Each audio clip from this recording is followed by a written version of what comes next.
Magandang umaga mga bata. Kumusta kayo sa araw na ito? Mabuti naman kung gayon. May lumiban ba sa klase? Mabuti. May takdang aralin ba akong ibinigay sa inyo mga bata? Magaling. Bago tayo magpatuloy, may ipapakita ko sa inyo ang ating alituntunin na dapat sundin sa ating klase. Pakibasa ng sabay-sabay. Salamat. At mayroon din ako dito ng chart ng pag-uugali.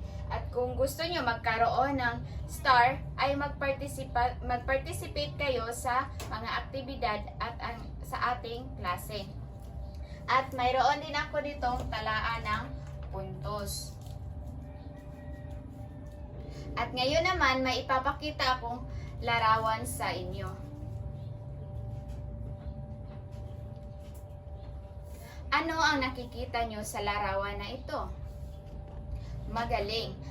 Ito ay may mga damit na nakasampay. So ano-ano ang mga damit na nakasampay?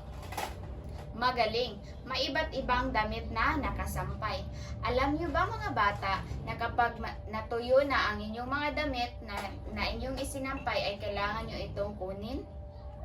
Saan nyo naman ito ilalagay? Ang mga damit.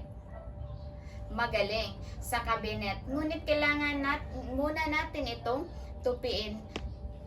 Alam nyo ba kung paano magtupi ng damit mga bata? Walang problema dahil ngayon atin itong pag-aralan ay tungkol sa paraan ng wastong pagtutupi. Maraming salamat. So bago tayo magpatuloy sa ating talakayan, basahin muna natin ang ating mga layunin. Pakibasa ng sabay-sabay mga bata. So maraming salamat. So ang pagtutupi ay ang proseso ng pagtiklop ng mga damit o iba pang mga bagay upang maimbak ng maayos at maorganisa. Ipakita ko ang paraan ng pagtutupi ng mga damit. So,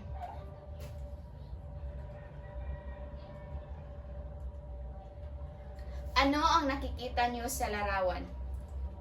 Magaling. Ngayon, basahin nyo ang unang paraan ng pagtutupi ng damit.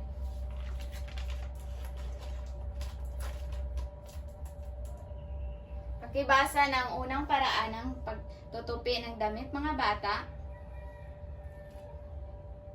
Salamat. Ngayon, ipapakita ko ang paraan ng pagtutupi ng damit. At ngayon, ipapakita ko ang paraan ng pagtutupi ng damit. So, una ang paglapat dito sa mesa. So, sa kalawang larawan, ano ang nakikita nyo? Magaling. Ngayon, basahin nyo ang ikalawang paraan ng pagtutupi. Mga bata, bakit kaya mahalaga na marunong tayo magtupi ng mga damit? Magaling. Ito ay isang mahalagang kasanayan sa pagpapanatili ng kalinisan at kaayusan ng ating mga damit.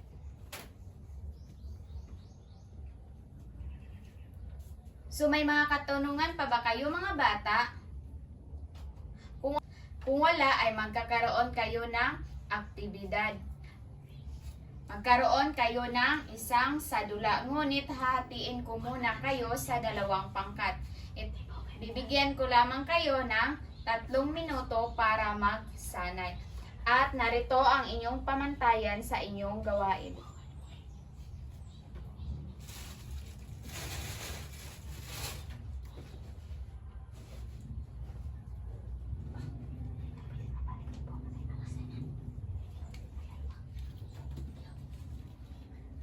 Pakibasa ng sabay-sabay mga bata.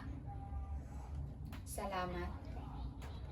Para sa unang grupo, pakibasa. Salamat. At sa ikalawang grupo naman, pakibasa.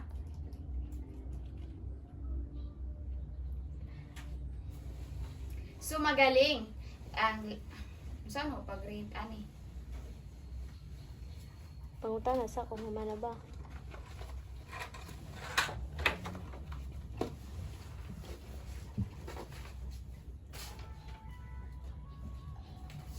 Tapos na ba kayo mga bata? Salamat. So para sa unang grupo, bibigyan ko sa presentasyon ay bibigyan ko sila ng 10 puntos.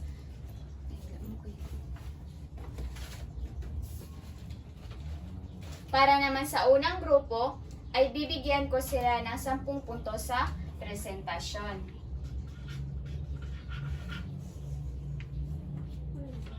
At sa kaangkupan naman ay bibigyan ko kayo ng 10 puntos. At para sa kolaborasyon, bibigyan ko kayo ng 5 puntos. So, ang kabuuan ay 25 points. So, para naman sa ikalawang pangkat, para sa presentasyon, bibigyan ko kayo ng 10 puntos.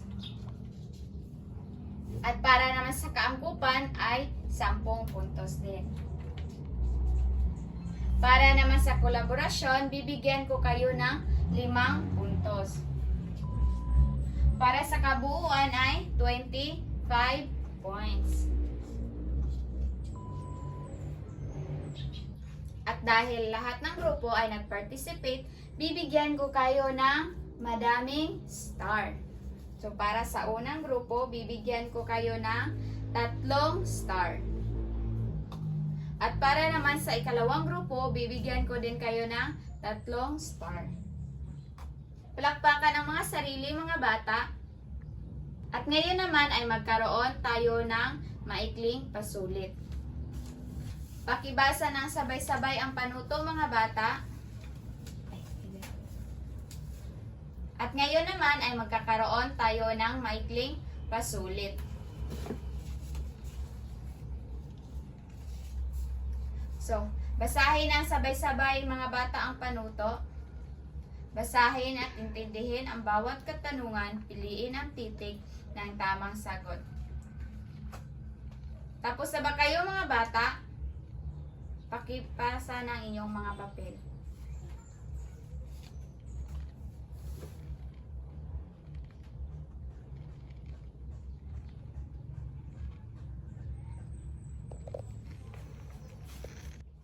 At ngayon naman, para sa inyong takdang aralin, pakibasa at ang criteria. Pakibasa ng pamantayan. Pakibasa ng pamantayan, mga bata. At ipasa ito sa susunod na ating tagpo.